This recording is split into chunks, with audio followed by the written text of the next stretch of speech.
The envelope sits on the kitchen counter, innocent, cream-colored, like a forgotten invitation. But the name embossed in the corner isn't a party planner. It's a bank I've never heard of. My hand trembles, just a little, as I pick it up. It's addressed to me, but the logo feels alien. Cold. I slice it open with a butter knife, the sound unnervingly loud in the quiet afternoon. Inside, a statement. A credit card. In my name. With a balance that makes the air leave my lungs in a silent whoosh. Thousands. Thousands of dollars spent on things I've never seen, places I've never been. My heart hammers against my ribs, a frantic bird trapped in a cage. This isn't mine. It can't be. I sink onto a kitchen chair, the sleek, modern design suddenly feeling like a courtroom dock. The linoleum floor seems to tilt. One name, one impossible balance, and the world as I know it cracks open, revealing something dark and writhing underneath. If you've ever felt that pit in your stomach, that sickening lurch when the ground beneath you simply vanishes, tell me in the comments. I read every single one. And if you're new here, please subscribe. It means more than you can imagine, helping these stories find their way. Just this morning, David kissed me goodbye, a sweet, familiar peck on the cheek. His scent, sandalwood, and something uniquely him, still clings to the air, a phantom limb of our life together. We were, I thought, happy. Or, at least, comfortably navigating the predictable currents of a 15-year marriage. We had the house, the shared dreams of a Tuscan vacation next year, the inside jokes that no one else understood. Normal. Safe.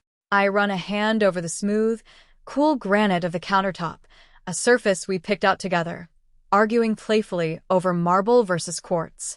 That memory, once warm, now feels like a shard of glass in my palm.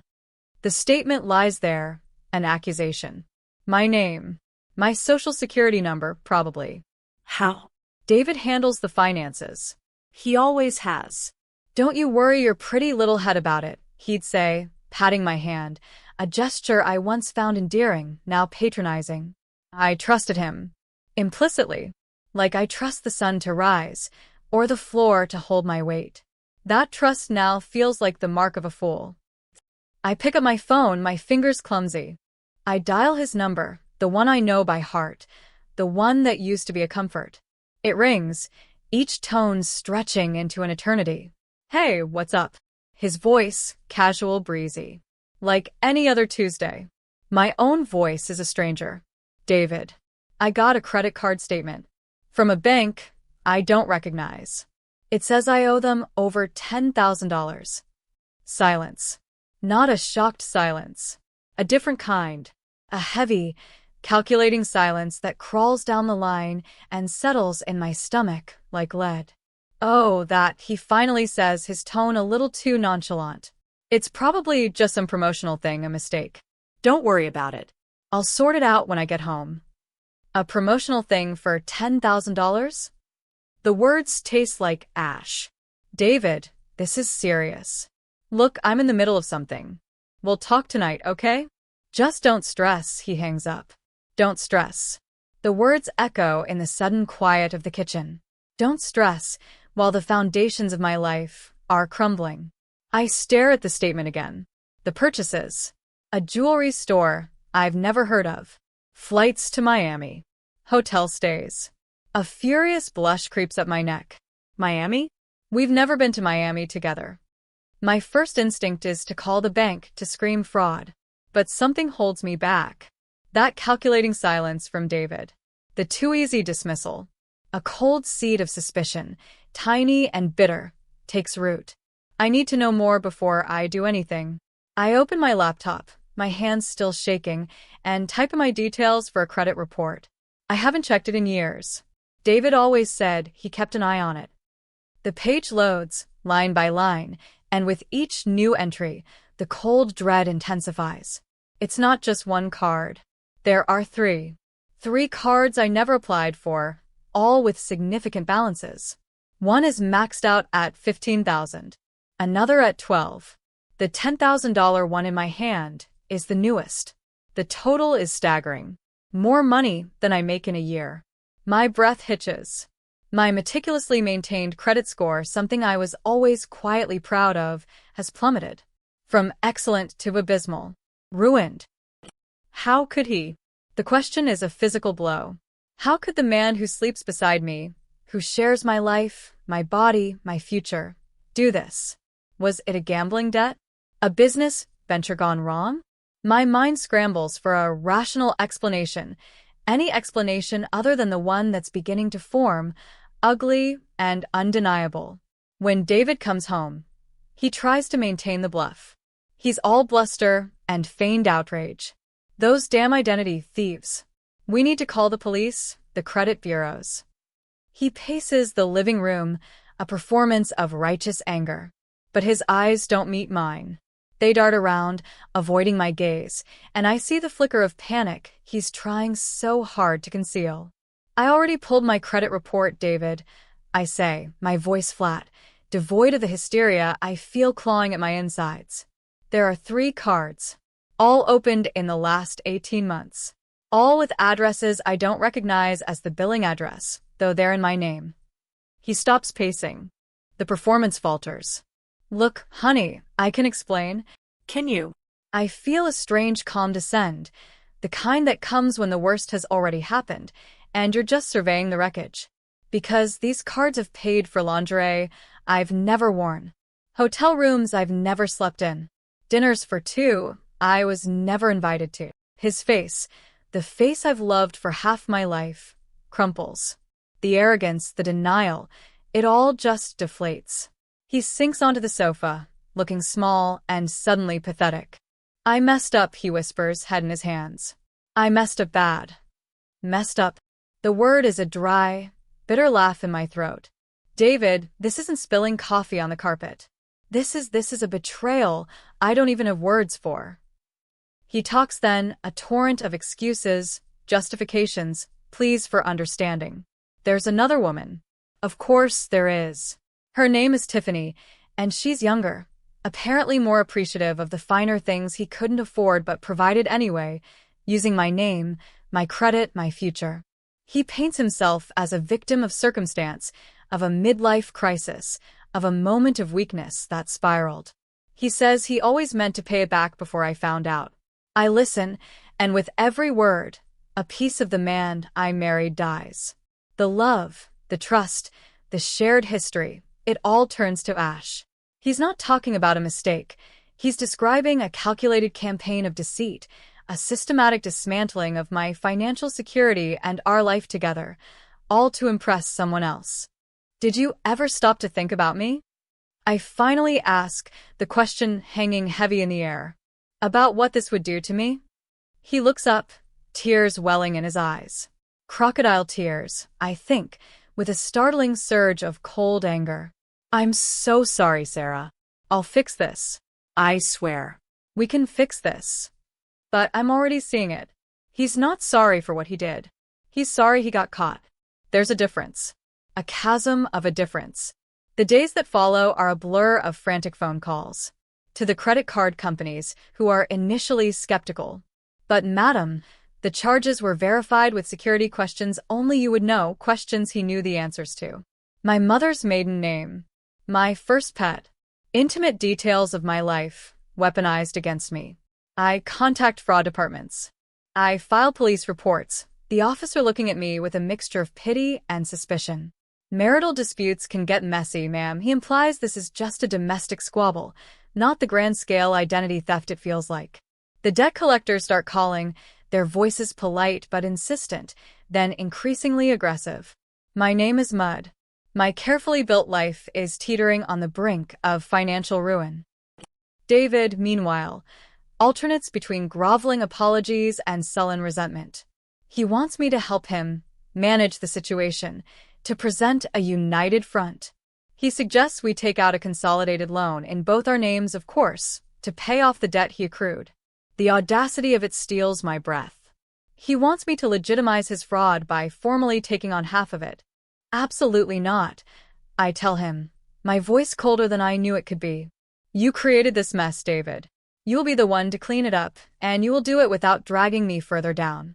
His face darkens. Don't be like that, Sarah. We're a team. We're married. Were we a team when you were booking flights to Miami with Tiffany, on my credit? The question silences him. The word married tastes like poison. The nights are the worst. I lie awake, staring at the ceiling, the numbers scrolling behind my eyelids. $37,000. A sum that feels insurmountable. He sleeps beside me, or pretends to, his breathing heavy, feigning innocence even in unconsciousness. Or perhaps he genuinely sleeps soundly, the burden of his betrayal not heavy enough to disturb his rest. I feel like I haven't truly slept in weeks. Every creak of the house, every shadow in the corner, feels like a manifestation of the lies that have choked our home. The stress is a physical weight. My shoulders ache. Headaches are my constant companion. I lose my appetite. Friends notice. You okay, Sarah? You look tired. I offer weak smiles and vague excuses. How do you tell people your husband hasn't just cheated on you, he's methodically stolen your identity to fund his affair? It's too lurid, too shameful. It feels like my failure, my naivety, on display. One evening, I'm sifting through a pile of mail, mostly bills now, red-stamped and urgent, and I find another envelope from an unfamiliar bank. My blood runs cold. Not another one. Please, not another one. With trembling fingers, I tear it open. It's a pre-approved credit card offer. For a moment, I just stare at it, a hysterical laugh bubbling in my chest. The universe has a sick sense of humor. Then I see the name on the offer. It's for David. And the pre-approved limit is laughably small, almost insulting. He doesn't have good enough credit on his own to get the kind of limits he was enjoying in my name. That's when a switch flips. The despair, the shame, the helpless anger, they don't disappear, but something new crystallizes within me, a cold, hard resolve. He didn't just betray me emotionally. He used me. He calculatedly exploited my good credit, my trust, because his own was worthless. This wasn't a desperate man making foolish mistakes. This was a predator. And I was his prey. But I am done being prey. I start gathering evidence. I print out every statement, every email confirmation I can find by digging through our shared cloud accounts, old laptops. I find photos. Photos of him and Tiffany, smiling, carefree, living it up on my dime. There are dates, locations, receipts for gifts, a diamond tennis bracelet, a designer handbag, items I've only ever dreamed of, bought for her with money that was, effectively, stolen from me. The sheer, brazen entitlement of it makes me physically ill, but it also fuels the fire in my belly. He thinks I'm just going to roll over, accept the debt, and quietly divorce him. He thinks the worst he's facing is an uncomfortable financial settlement. He has no idea what's coming. He has underestimated me for the last time. The next morning, I make an appointment with a lawyer. Not just any lawyer. I do my research. I find someone who specializes in financial fraud, identity theft, with a reputation for being a shark. Her name is Eleanor Vance, and her website bio reads like a warrior's creed. Walking into her office is like stepping into a different world. It's sleek, modern, and exudes quiet power. Eleanor herself is formidable. Sharp eyes, a no-nonsense demeanor, and a handshake that could crush walnuts. I lay out the story, the statements, the photos, my voice surprisingly steady. She listens intently, occasionally jotting down a note, her expression unreadable. When I'm finished, a heavy silence fills the room. I brace myself for skepticism, for pity. Instead, her lips curve into a thin, almost predatory smile. Mr. Henderson, she says, her voice like chilled steel, has made a series of catastrophically poor decisions. For the first time in weeks, a tiny sliver of hope pierces through the gloom. What he's done, Eleanor continues, steepling her fingers, goes far beyond marital infidelity and irresponsible spending. This is identity theft. This is fraud. And given the amounts and the interstate nature of some of these transactions, flights, online purchases shipped across state lines, we might be looking at federal implications. Federal. The word hangs in the air, heavy and ominous. I hadn't even considered that. My fight was about clearing my name, surviving the debt. The idea of him facing something more, it's a dizzying thought. He used your social security number, your personal information, to open these accounts without your knowledge or consent, for his personal gain, to defraud creditors and, by extension, you. This wasn't a joint venture. This was a calculated deception. Eleanor leans forward. Sarah, you are a victim of a serious crime. And we are going to treat it as such. Over the next few weeks, Eleanor is a whirlwind of efficiency. She contacts the credit card companies, the credit bureaus, armed with affidavits, police reports, and the mountain of evidence I'd collected. She drafts cease and desist letters to the collection agencies. Slowly, painstakingly, the tide begins to turn. Some of the fraudulent accounts are frozen. Investigations are opened. But the process is slow, agonizing. David, meanwhile, is becoming increasingly agitated. He knows I've hired a lawyer. He tries to intercept mail, to get information from me. What is she doing? Is she trying to ruin me? Don't you understand, Sarah, if I go down, you get nothing in the divorce. His threats, once terrifying, now sound hollow. He's still trying to manipulate me, to scare me into compliance. He doesn't realize the game has changed. He thinks this is just about money, about divorce court. He has no idea the scope of what Eleanor is building. David, I say, my voice calm, this is no longer just about our divorce. This is about the crimes you committed using my name. You need to get your own lawyer. A criminal lawyer. The color drains from his face. Criminal? What are you talking about? It was just some credit cards. We can sort this out. No, David, I say. We can't. You did this. And now you have to face the consequences. He starts calling constantly, leaving rambling, tearful voicemails, then angry, accusatory ones. He tries to get my family to intervene, to tell me I'm overreacting, destroying our lives over a bit of debt he was going to pay back. My mother, bless her, tells him he's reaped what he sowed and hangs up on him. My sister sends me a text. Stay strong. He's a weasel. That small validation means the world. The deepening crisis isn't just financial anymore. It's a constant, grinding war of attrition against his attempts to regain control, to make me doubt myself. There are days when I'm exhausted, when I just want it all to be over. When the thought of facing him in court, of laying bare the intimate details of his betrayal, feels overwhelming. But then I look at the file Eleanor is building, the meticulous paper trail of his deceit, and my resolve hardens again. This isn't just for me. This is for anyone who's ever been lied to, manipulated, and left to pick up the pieces by someone they trusted. The turning point comes on a gray Tuesday morning. Eleanor calls me. Sarah, I've just heard from the U.S. Attorney's Office. They're taking the case. They're looking at wire fraud and aggravated identity theft. I sink into my chair, the receiver cold against my ear. It's happening. This is real. The system, which had felt so indifferent, so stacked against me, is finally working. What does this mean? I whisper. It means, Eleanor says, and I can hear the grim satisfaction in her voice, that Mr. Henderson is about to have a very, very bad day. They'll be contacting him, or his lawyer, if he's finally had the sense to get 1 inch. He hadn't. He was still operating under the delusion that this was a messy divorce, that he could charm or bully his way out of it.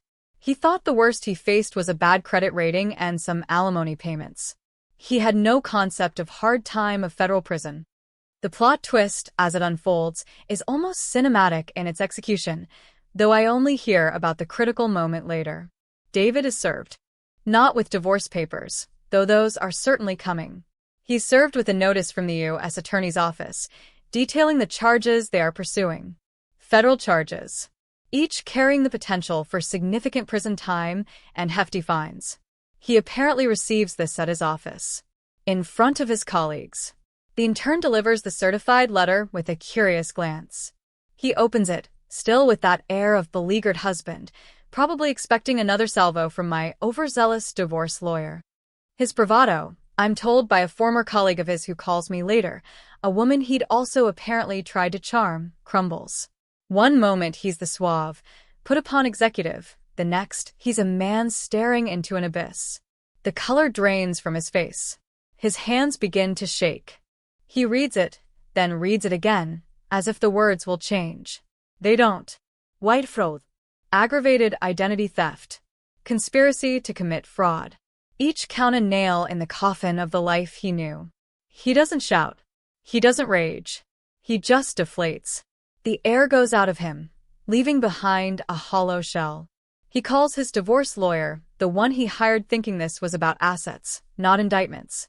The lawyer, unprepared for this escalation, can offer little comfort. He advises David to retain a criminal defense attorney. Immediately. The best one he can afford. The climax, for me, comes a week later. We're in a sterile conference room for a preliminary meeting. Not for the divorce, but for this. David is there, flanked by a new, expensive-looking lawyer with a grim face. I'm with Eleanor, calm and composed. David looks like he hasn't slept in a week. His expensive suit hangs on him. His eyes are bloodshot, darting around the room like a trapped animal. He avoids looking at me, but I can feel the desperate energy rolling off him in waves. The federal prosecutor, a sharp woman named Ms. Albright, lays out the government's case. It's concise, brutal, and backed by a mountain of evidence. My evidence. The evidence he's so carelessly left behind. She speaks of intent, of a pattern of deception, of the severe impact on the victim, me. David sits hunched, staring at the polished mahogany table. His lawyer occasionally interjects, but it's clear they're outgunned and outmaneuvered. The weight of the federal government is a heavy thing to have pressing down on you. Then Ms. Albright mentions the potential sentencing guidelines. Years. Not months. Years in federal prison. That's when he breaks. It's not a dramatic outburst. It's a slow, ugly unraveling. His shoulders start to shake. A choked sob escapes him. Then another. He puts his head in his hands, and the sound of his weeping fills the sterile room. Raw, desperate, pathetic sobs. The expensive lawyer puts a hand on his shoulder, looking embarrassed. This man, who had shown no remorse for the wreckage he'd made of my life, who had lied and gaslit and manipulated without a flicker of conscience, is crying. Not for me. Not for the pain he caused. He's crying for himself. For the consequences he never believed would actually arrive. I watch him, and I feel nothing. Not pity. Not satisfaction, not really. Just a vast, empty coldness.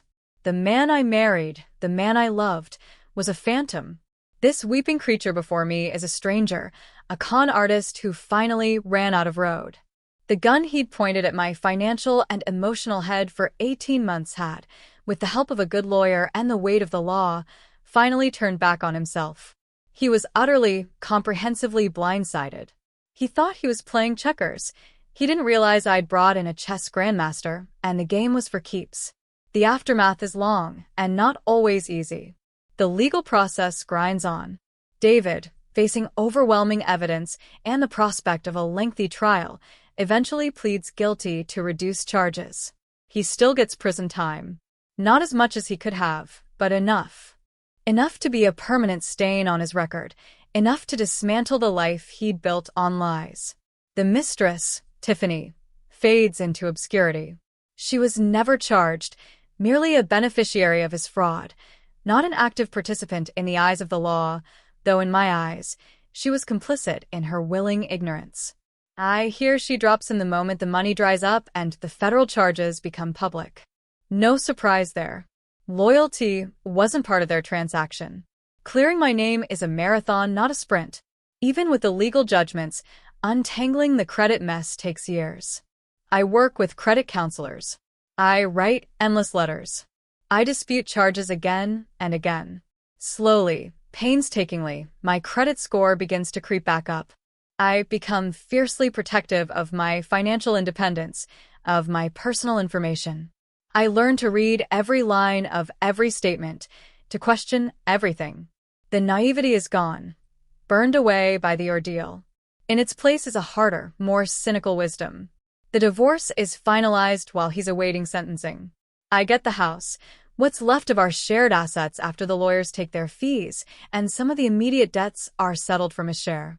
Selling the house feels like shedding a skin. Too many ghosts, too many memories tainted by betrayal. I buy a smaller place, just for me. It's quiet. It's mine. There are scars, of course. The trust one once gave so freely is now a guarded commodity. The world feels a little sharper, a little less safe. But there's also a new strength I didn't know I possessed. I faced the worst and I survived. I fought back, not with histrionics or revenge plots, but with cold, hard facts and the relentless pursuit of justice. And I won. Not just in court, but in reclaiming my life, my name, my future. Sometimes, late at night, when the house is quiet, I think about that cream-colored envelope, the one that started it all. Such a small thing to unravel a life. But it also became the catalyst for forging a new one, a life built on my own terms, with open eyes and a spine made of steel. The tears he cried in that conference room were not the end of his story, but they were the definitive end of his power over mine. And in that, there is a quiet, enduring satisfaction. The kind that doesn't need an audience, just the deep, internal knowledge that I am free. If this story hit close to home, or if you've navigated your own labyrinth of betrayal and found your way out, I'd love to hear your version in the comments. Your strength inspires more than you know. Thanks for being here, for listening. Subscribing helps bring more of these stories into the light, and I appreciate every single one of you.